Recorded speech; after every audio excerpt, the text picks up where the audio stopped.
nous allons ajouter des interactions avec le programme précédent. Donc juste après le fait qu'on soit allé à la position initiale, qui est le point 1, on va ajouter une structure qui va interagir avec l'humain. On va utiliser l'interaction de type pop-up. Le pop-up, ne prend qu'un seul paramètre, c'est le message qui doit être affiché durant ce pop-up pour savoir ce que la personne doit faire.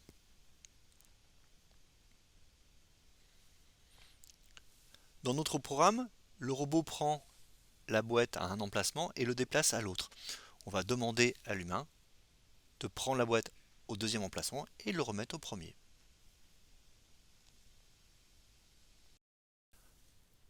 Donc, on va démarrer le programme. Qu'est-ce qui va se passer dès le départ? Le système va s'arrêter sur le pop-up. On va demander à l'utilisateur de changer la position de la boîte. Et évidemment, quand on va cliquer sur continue, et ben le programme va se déclencher et en fait le robot va continuer son programme normal.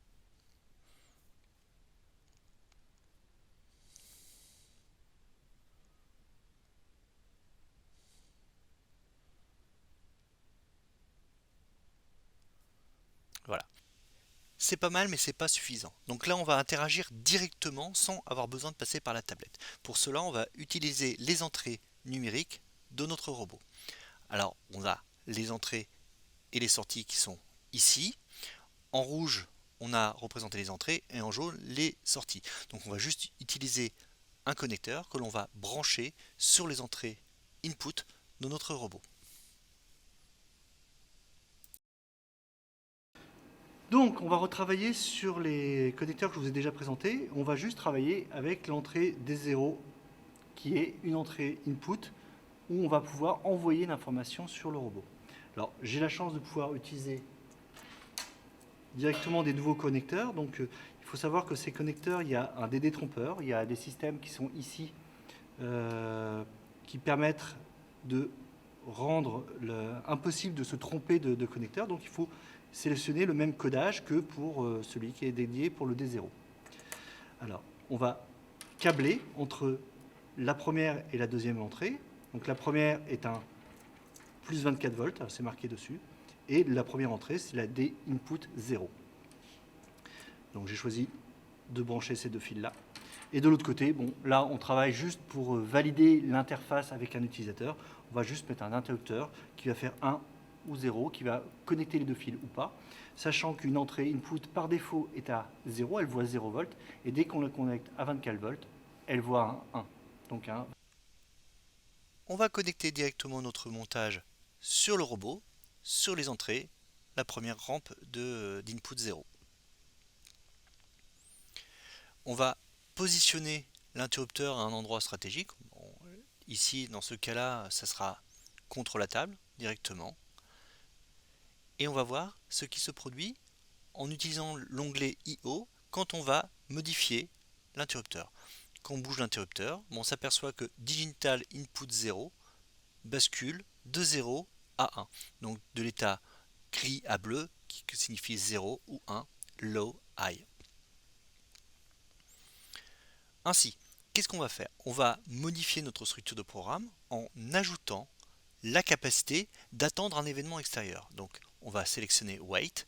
On ne va pas attendre un temps, mais on va attendre que Digital Input 0 passe à l'état haut. On va désactiver le pop-up, puisque de toute façon on n'en aura plus besoin à ce moment-là, puisqu'il est remplacé par l'interrupteur.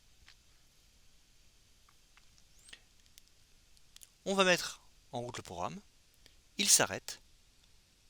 Dès qu'on actionne l'interrupteur, on débloque le programme démarre et le robot fait le cycle prévu des départs.